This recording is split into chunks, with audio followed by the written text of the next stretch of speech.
पहला introduction, types, structure of stomata, everything clear. दूसरा part मैंने कहा कि मैकेनिज्म या theory related to opening and closing of stomata. Third part classification of stomata. और fourth part है रे factors affecting of rate of transpiration. तो तीसरा पार्ट अपन चालू करा था अपन ने, और मैंने कहा classification, clear, classification of stomata. और मैंने कहा था यही पार्ट सबसे ज़्यादा स्टूडेंट को परेशान करता है, क्लियर, क्योंकि इसमें अलग अलग बेसिस पर अलग अलग टाइप के स्टोमेटा होते हैं। तो पहले हमने कल देखा कि 5 टाइप हमें पढ़ने हैं। पहला on the basis of number of subsidiary cell, सहायक कोशिका की संख्या के आधार पर। दूसरा मैंने आपको बताया कि on the basis of distribution of stomata on leaf, बोलो लीफ पर स्टोमेटा के वितरण के आधार पर। तीसरा मैंने कहा on the basis of daily stomatal movement, बोलो स्टोमेटा के खुलने और बंद होने के आधार पर। चौथा हम पढ़ेंगे on the basis of light. और पांचवा on the basis of origin of guard cell and subsidiary cell. एक क्लासिफिकेशन में पढ़ा चुका हूँ, चारों अभी पढ़ा रहा हूँ। एक मैंने आपको पढ़ाया on the basis of number of subsidiary cell, और मैंने कहा उस बेसिस पे स्टोमेटा 4 तरह के होते हैं, एनोमोसाइटिक, एनाइसोसाइटिक, डायासाइटिक और पैरासाइटिक। और मैंने कहा कि चारों का मीनिंग क्लियर होना चाहिए। एनोमोसाइटिक मतलब 3 to 5 subsidiary cell and all are unequal, clear, बोलो सब अलग अलग पर, all are equal, all are equal, all are equal, उसको क्या बोलते हैं, एनोमोसाइटिक। क्योंकि एनोमो का मतलब ही यही होता है। एन आइसोसाइटिक मतलब बोलो 3 subsidiary cell but 1 large and 2 small. Then paracytic 2 subsidiary cell but both are parallel to guard cell. और डायासाइटिक मतलब 2 सब्सिडरी सेल एंड डायगोनल यानी perpendicular to guard cell. Okay, बात समझ में। तो यहाँ पर मैंने आपको बता तो दिया कि ये वाले किस फैमिली के प्लांट में मिलते हैं, लेकिन कहाँ एग्जाम्पल इंपॉर्टेंट है, कहाँ मीनिंग। 5 क्लासिफिकेशन में ज़्यादातर क्वेश्चन जो है वो हमारे सेकंड और थर्ड जो मैं अभी पढ़ा रहा हूँ उनसे क्वेश्चन आते हैं। एक तो on the basis of distribution of stomata on leaf, okay, और एक डेली स्टोमेटल मूवमेंट। अगेन आपको मैं क्लासिफिकेशन बता रहा हूँ, 10 मिनट अच्छे से समझो मैं क्या बता रहा हूँ, फिर नोट करना, क्लियर। तो अभी पहला हमारा काम है इस वाले सेगमेंट को तैयार करना, क्लियर। तो यहाँ पर बोलो 4-5 बेसिस लिखा चुका हूँ, एक पढ़ा चुका हूँ। यहाँ पर क्या लिख रहा हूँ, मैंने कहा ऑन द बोलो बेसिस ऑफ बोलो distribution of stomata, clear, on leaf, clear. Okay, I think base लिखने से हमारा काम बहुत आसान हो जाता है। ओके, और इस बेसिस पे देखते हैं तो स्टोमेटा 5 तरह के होते हैं। कितने टाइप के होते हैं बोलो, स्टोमेटा 5 टाइप के, और वो भी मैं कंपेरेटिवली बता रहा हूँ, क्लियर। ओके, इसमें जो 5 टाइप है उनके नाम समझना, क्लियर। ओके, 1 2 3 4 और 5। पहला मैंने लिखा यहाँ पर एप्पल मालबेरी टाइप, क्लियर। क्या लिख रहा हूँ मैं बोलो, एप्पल, मैंने कहा मालबेरी, बोलो यहाँ पर लिखा टाइप, क्लियर, बोलो एप्पल मालबेरी टाइप, क्लियर। दूसरा है मैंने कहा पोटैटो टोमेटो टाइप, क्या लिख रहा हूँ, पोटैटो, बोलो पोटैटो, क्या लिख रहा हूँ, potato tomato type, clear. Okay, potato tomato type, okay. चाहे हिंदी में लिखो तो भी ऐसे ही लिखना है, बोलो आलू टमाटर प्रकार, ऐसा नहीं लिखना है, ये ध्यान रखना है। मतलब इनमें क्या है, चाहे हिंदी लिखो या इंग्लिश लिखो, टाइप का नाम फिक्स है, बोलो बात समझो ना। ओके, उसके बाद तीसरा है बोलो ऑट टाइप, क्या है बोलो, ऑट टाइप, क्लियर। ओके, चौथा है वाटर लिली टाइप, बोलो कौन सा टाइप, मैंने कहा वाटर लिली, बोलो टाइप, क्लियर। और जो 5वां टाइप है वो है पोटोमोगोटोन टाइप, कौन सा बोलो, मैंने कहा यहाँ पर बोलो 5वां कौन सा है, पोटेमो, मैंने कहा पोटेमो गटोन टाइप, क्लियर। अब ये नाम कैसे पढ़े, एक्चुअली क्या है कि जो उनके टिपिकल यूनिक एग्जाम्पल है उन्हीं के बेसिस पे नाम पढ़े हैं। क्लियर। अब अगर मैं आपसे कहूं कि मुझे बताना इस बेसिस पे ये कैसा होगा, तो उसके लिए मैं यहाँ पर लिख रहा हूं, मैंने लिख दिया हाइपोस्टोमेटस। मतलब आपको खुद को पता चलना जाना चाहिए कि एप्पल मेलबेरी टाइप ऑफ स्टोमेटा के अंदर स्टोमेटा ओनली लीफ की निचली सतह लोअर सरफेस पे ही होते हैं। क्लियर। ओके। अगर हाइपोस्टोमेटस किस में मिलता है, तो एग्जाम्पल में आपको ये एग्जाम्पल, एप्पल मेलबेरी टाइप स्टोमेटा में स्टोमेटा कहाँ मिलते हैं, तो हाइपोस्टोमेटस। क्लियर। तो हाइपोस्टोमेटस मतलब बोलो, यहाँ पर मैं शॉर्ट में लिख दूँ, बोलो stomata only present on lower surface of leaf. English में लिखो, चलेगा? बोलो, आपसे मैं कह रहा हूँ, मैंने कहा स्टोमेटा केवल बोलो लीफ की, मैंने कहा लीफ की लोअर सरफेस, क्लियर, पर उपस्थित। क्लियर। और इसके यूनिक एग्जाम्पल होता है एप्पल और मेलबेरी। बात समझ में आए? बोलो क्लियर। तो आपको इसमें अगर मीनिंग देके एग्जाम्पल पूछेगा या एग्जाम्पल देके मीनिंग पूछेगा। क्लियर। मैं लिख सकता हूँ यहाँ पर, क्या लिख सकता हूँ, बोलो एप्पल एंड बोलो मेलबेरी। बात समझ में आए? बोलो ओके।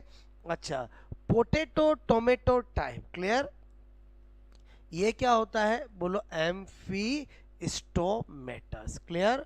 ओके। बोलो आपको मैंने कहा ये भी क्या होता है, बोलो एम्फीस्टोमेटस। फिर क्या डिफरेंस होगा? एम्फी का मतलब है स्टोमेटा अपर और लोअर दोनों पर है, लेकिन इसमें लोअर पर अपर से ज़्यादा होते हैं, इसमें अपर और लोअर पे इक्वल नंबर में होते हैं। क्लियर। तो है तो दोनों एम्पी स्टोमेटस, बट इसमें क्या होता है, मैंने कहा लोअर सरफेस। क्लियर। ओके। पर अपर से अपर सरफेस, क्लियर, से ज़्यादा स्टोमेटा। क्लियर। तो दोनों पर होते वो भी पता चल गया, और ये भी पता चल गया कि यहाँ एमपी का मतलब क्या है। बात समझ में? और यहाँ पर इतना सा लिख दूँ, लीव की बोलो बहुत सरफेस। क्लियर। बोलो बहुत सरफेस पर, मैंने कहा इक्वल, बोलो आपसे मैं करूँ डिस्ट्रीब्यूशन। क्लियर। ओके, क्योंकि वही तो बेसिस है ना हमारा। बोलो क्लियर। इक्वल वितरण होता है, तो ये भी एमपी स्टोमेटा है, ये भी एमपी स्टोमेटा है। क्लियर। अच्छा, एग्जाम्पल तो हमें पता चल ही गया। अगर मुझे कहे कि बोलो वो कौन सा एग्जाम्पल है, 4 ऑप्शन देके, जिसमें स्टोमेटा अपर और लोअर दोनों पे होता है, लेकिन लोअर पे अपर से ज़्यादा होता है, तो आपका क्या होगा, तुरंत दिमाग में आना चाहिए, ये तो पोटैटो टोमेटो टाइप है। क्लियर। तो आपको बोलो क्या लिख रहा हूँ, potato and tomato. Clear. Okay, बात समझ में आए? बोलो। अच्छा, ऑट टाइप। क्लियर। तो इसमें तो आप लिख लोगे, बोलो मैंने कहा ओट है, बोलो वीट है, और एटसेट्रा। इसके भाई बहन सब जानते ही हो। अरे जानते हो नहीं जानते हो, बोलो। अरे नहीं जानते हो क्या? नहीं जानते हो? अरे ओट मतलब ग्रेमिनिकुल वाले आ जाएंगे ना। भाई बहन नहीं जानते हो, बोलो क्लियर। ओके। अच्छा, वाटर लिली टाइप में मैंने लिख दिया एपी, बोलो एपी एपी एपी स्टोमेटस। बताओ मीनिंग निकालो, क्या बोलोगे? बोलो stomata only present on lower upper surface. Clear. मैंने कहा स्टोमेटा केवल केवल लीफ की कहाँ होते हैं, upper surface. Clear. Upper surface पर। क्लियर। तो इसका बोलो एग्जाम्पल क्या हो जाएंगे, हर वो जो कि पानी के अंदर ऊपर ऐसे तेरा ऐसा रहता है। बोलो क्लियर। तो मैंने कहा एक तो पहला यही लिख दूँ, बोलो वाटर लिली। क्लियर। अच्छा, बोलो लोटस लिख दूँ, और बोलो लोटस लिख दूँ, विक्टोरिया लिख दूँ। विक्टोरिया कोई नाम सुना नहीं सुना? अच्छा, आपने हाइड्रोफाइट्स के नाम सुने? वाटर लिली सुना? अच्छा, आपने वैली सिनेरिया सुना? हाइड्रिला सुना? पोटमगटोन सुना? तो पोटमगटोन नहीं सुना तो विक्टोरिया भी नहीं सुना। अरे समझे बोलो क्लियर। तो मैंने कहा यहाँ पर विक्टोरिया। क्लियर। ओके, ये भी एक होता है जो कि इन्हीं कैटेगरी का है। बोलो हाइड्रोफाइट्स में भी कैटेगरीज होती है, और समझे समझे, बोलो क्लियर। कुछ पानी पे सतह पर, कुछ डूबने वाले, बोलो होते हैं कि नहीं होते, बोलो क्लियर। तो मैंने कहा पटोमुगटोन, क्लियर। तो इसमें क्या होगा, मैंने कहा stomata, stomata absent, clear. Okay, या बोलो वेस्टिजुअल, क्लियर। तो आप समझ जाओ ये वाले कौन होंगे, जो जल के अंदर बोलो डूबे हुए रहेंगे, क्लियर। बोलो इनमें क्या होगा, मैंने कहा एक तो यही हो गया, बोलो उसके अलावा क्या लिख दूं, हाइड्रीला, क्लियर। बोलो क्या लिख दूं, वैली सिनेरिया, और नाम सुने नहीं सुने, बोलो क्लियर। हाइड्रीला, क्या लिख दूं, बोलो मैंने कहा वैली, बोलो आपसे मैं कहूँ वैली सिनेरिया, ओके। और पोटेमो गेटॉन, क्लियर। ओके, तो आपको आई थिंक ये क्लासिफिकेशन समझ में आया, बोलो। इसमें कुछ देकर कुछ पूछा जा सकता है, क्लियर। तो आपको मतलब यूं आप एग्जाम्पल रटने जाओगे तो याद नहीं होगा, क्लियर। आपको क्लासिफिकेशन पता होना चाहिए कि ये इसका क्या क्लासिफिकेशन है, क्लियर। तो सेकंड भी समझ में आया, बोलो नोट कर लोगे।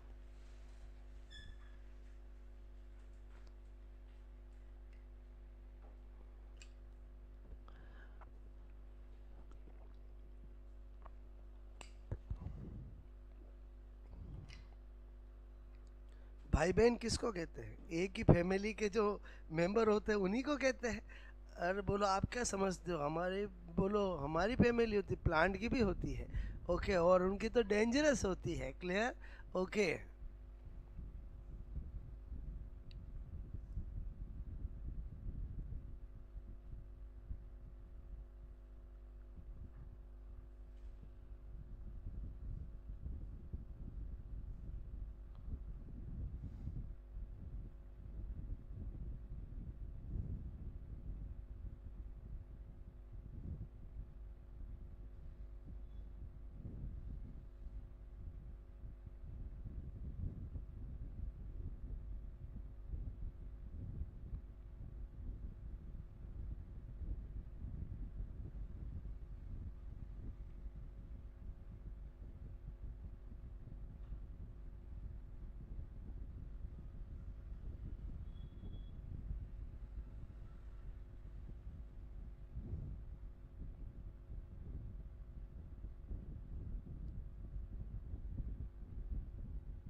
हाइपोस्टोमेटस, आपको पता चल रहा है कि मैं बताऊं, क्लियर पता चल रहा है ना।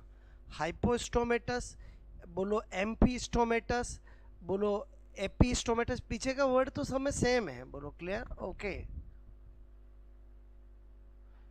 बड़ी बड़ी लैंग्वेज लिखता तो अपने को तो कंपेरेटिवली ऊपर देखो, ऊपर बेस लिखा हुआ है, बोलो बात समझ ना। ओके,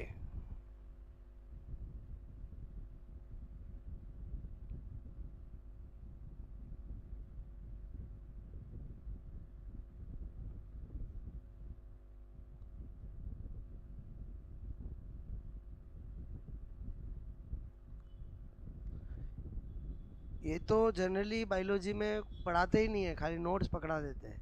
बट मैं तो आपको हर चीज़ लिखाता हूँ, पढ़ाता हूँ, ताकि अगर मैं आपको पढ़ाऊँगा तो ही आपको याद होगा, बात समझ ना। ओके,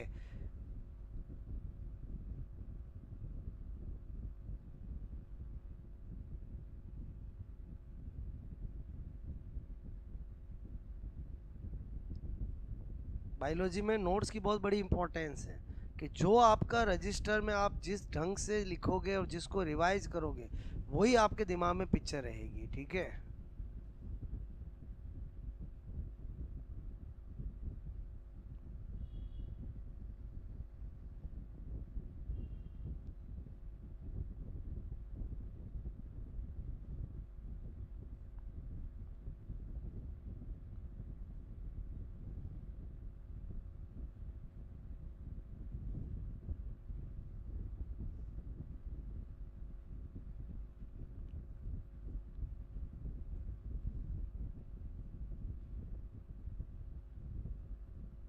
साथ में याद भी करते जाओ। अभी पाँचों के पाँचों पढ़ाने के बाद मैं आपको 2 मिनट में रिवाइज कराऊंगा मैं। क्लियर? ओके।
ओके, तीसरा क्लासिफिकेशन देखे बोलो, ठीक है। दूसरा और तीसरा इंपॉर्टेंट है, ठीक है।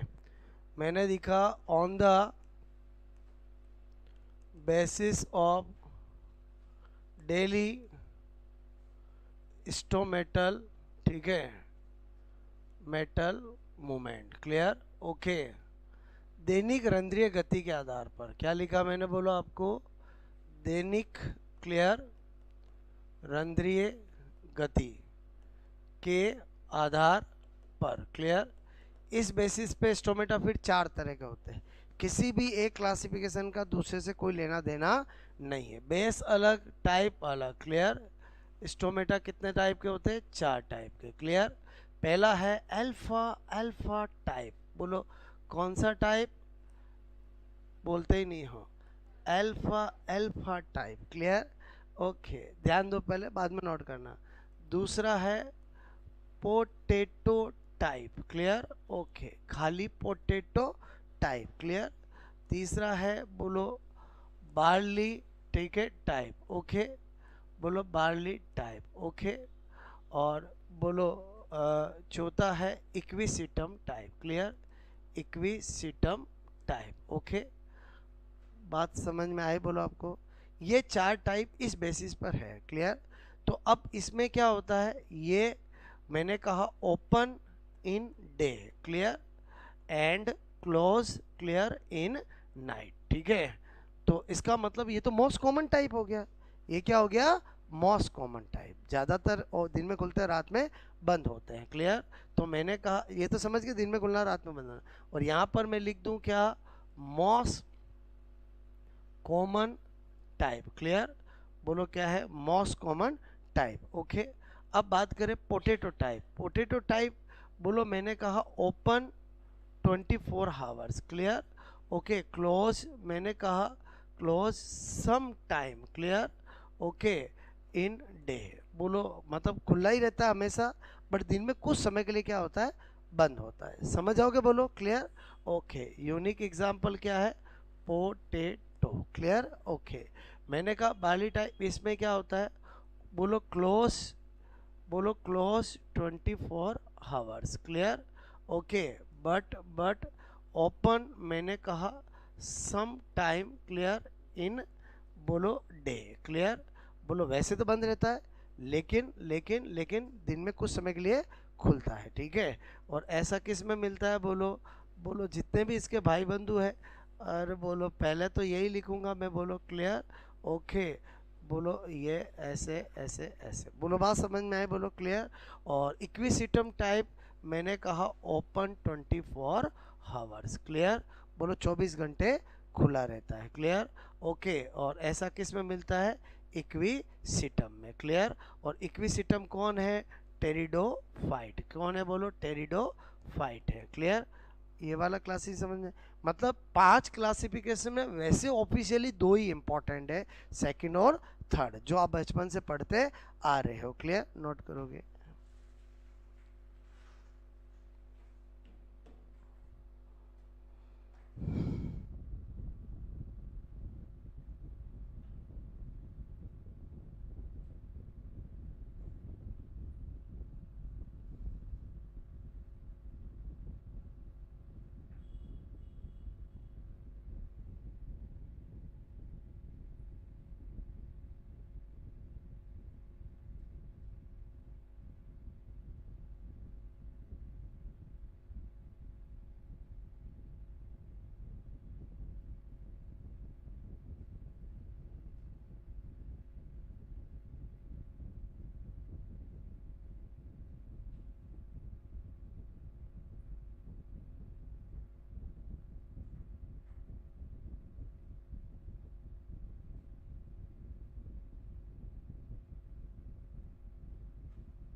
Open 24 hours, close some time in a day. 24 घंटे खुला लेकिन दिन में कुछ समय के लिए बंद होता है। समझ में आया? मैंने शॉर्ट में लिखा, बोलो क्लियर? ओके। 24 घंटे खुला परंतु दिन में कुछ समय के लिए बंद, और ये उसका उल्टा है। बोलो बंद 24 घंटे लेकिन दिन में कुछ समय के लिए खुलता है। ठीक है,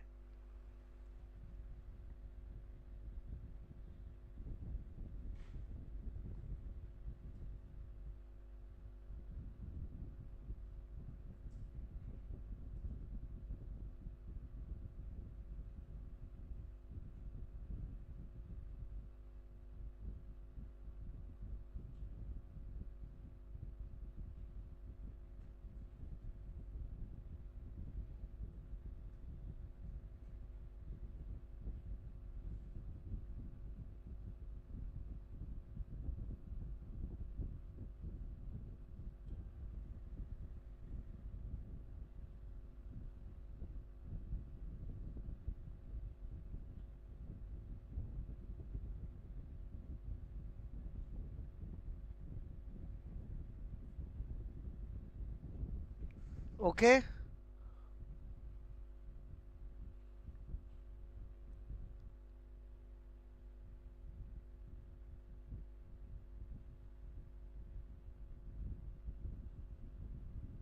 क्लियर? अगला बताऊं, यही दो मेन थे, बात समझ, बाकी तो खाली टर्म है जो आपको पता होना चाहिए। हटा दूँ ये, बोलो ठीक है। मैंने कहा फोर्थ क्या है, on the basis of light. Clear? Okay.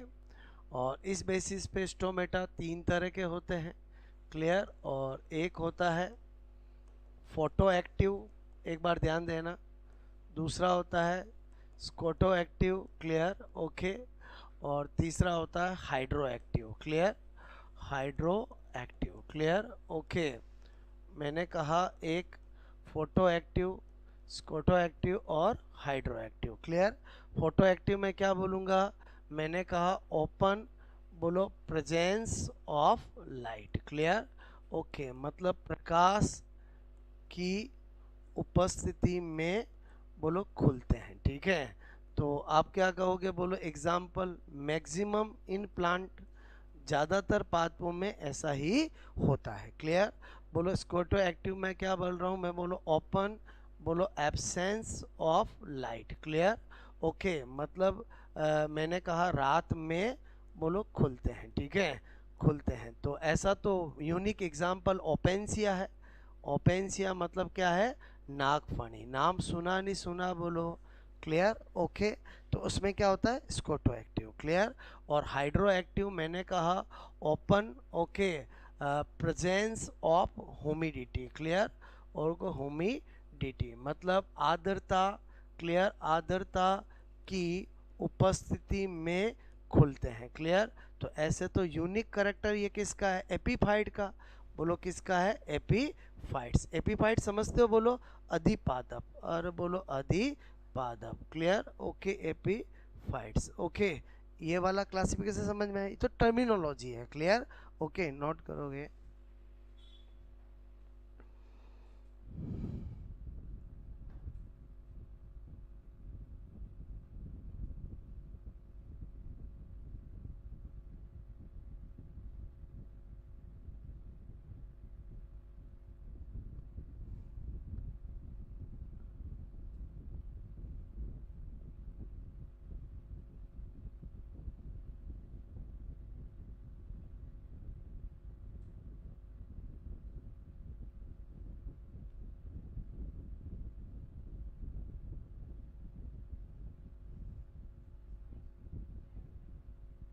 उनको बोलना, ठीक है? हाँ जितेंद्र को, ठीक है।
ओके, पांचवा बताओ मैं बोलो आपको, ठीक है, ये भी हटा दूं मैं बोलो, क्लियर, ओके। मैंने कहा पांचवा क्या है बोलो, on the basis of origin clear of guard cell clear guard cell and ठीक है and subsidiary cell clear, okay. बोलो रक्षक कोशिका तथा सहायक कोशिका की उत्पत्ति के आधार पर, ठीक है। इसके भी तीन टाइप के होते हैं, खाली टर्मिनोलॉजी पता होनी चाहिए। स्टोमेटा एक होता है मीजोगाइनस क्लियर, मैंने कहा गाइनस क्लियर। एक होता है पेरीगाइनस क्लियर, ओके। और एक होता है मीजोपेरीगाइनस क्लियर। मीजो, थोड़ा सा ध्यान देना, mesoperigenous clear, okay, mesoperigenous, ठीक है। बोलो एक है मीजो गाइनस क्लियर, एक है पेरी गाइनस और एक है मीजो पेरी गाइनस क्लियर, ओके। देखो जो मीजो गाइनस है वो उन स्टोमेटा को कहते हैं जिनमें गार्ड सेल और सब्सिडियरी सेल का ओरिजिन एक ही सेम मदर सेल से होता हो। बोलो एक ही समान मात्र कोशिका से होता हो, क्लियर। तो मैंने कहा ये वाला किसको कहेंगे, मैंने कहा ओके मीजोगाइनस, जिसमें बोलो guard cell clear, okay, and and subsidiary cell clear का ओरिजिन क्लियर, ओरिजिन उत्पत्ति समान, मैंने कहा बोलो मदर सेल क्लियर। समान मदर सेल मतलब एक ही mother cell clear, mother cell मतलब मात्र क्लियर, बोलो कोशिका क्लियर, ओके। से हुआ हो क्लियर, ओके। पेरीगाइनस किसको बोलेंगे, मैंने कहा जिसमें जिसमें बोलो गार्ड सेल मतलब रक्षक कोशिका, एंड सब बोलो सिडेरी क्लियर सेल, ओके, का ओरिजिन क्लियर, ओरिजिन मतलब उत्पत्ति क्लियर, उत्पत्ति अलग अलग मदर सेल से हुई हो क्लियर, अलग अलग डिफरेंट बोलो mother cell clear, okay, mother cell से हुई हुई हो क्लियर। और मीजोपेरीगाइनस दोनों आ रहा है तो इसको क्या कहेंगे, बोलो जिसमें जिसमें जिसमें guard cell clear, okay, and एक सब्सिडियरी सेल क्लियर, एक सब्सिडियरी सेल क्लियर का ओरिजिन क्लियर, ओरिजिन बोलो समान मदर सेल से क्लियर सेल से हुआ हो, तथा अदर अन्य सब, मैंने कहा सिडेरी सेल क्लियर, ओके, का ओरिजिन क्लियर, ओरिजिन अलग किससे हुआ हो, मदर सेल से हुआ हो, इसलिए इसके नाम में क्या है, मीजोपेरीगाइनस। पांचों के पांचों क्लासिफिकेशन समझ में आया बोलो। इसमें से दो बड़े इंपॉर्टेंट थे, एक डिस्ट्रीब्यूशन और एक डेली स्टोमेटल मूवमेंट, क्योंकि बचपन से तो आप ये दो ही हम पढ़ते आए हैं। टोटल 5 क्लासिफिकेशन इसलिए मैंने पूरे पढ़ा है, क्लियर, ओके। तो आई होप ये वाला पार्ट भी तैयार हो गया बोलो, आपका याद हो जाएगा बोलो, ओके। मैंने लिखा दिया मतलब आपको याद हो जाना चाहिए, ठीक है। और जो कल हम पढ़ेंगे फैक्टर्स अफेक्टिंग ऑफ ट्रांसपीरेशन, बोलो वो बहुत इंपॉर्टेंट है, क्योंकि पूरी प्लांट फिजियोलॉजी में एक तो ट्रांसपीरेशन के और एक फोटोसिंथेसिस के फैक्टर इंपॉर्टेंट होते हैं, क्लियर, हाँ ठीक है। बोलो ये क्या है, मीजो पेरीगाइनस क्लियर, ओके।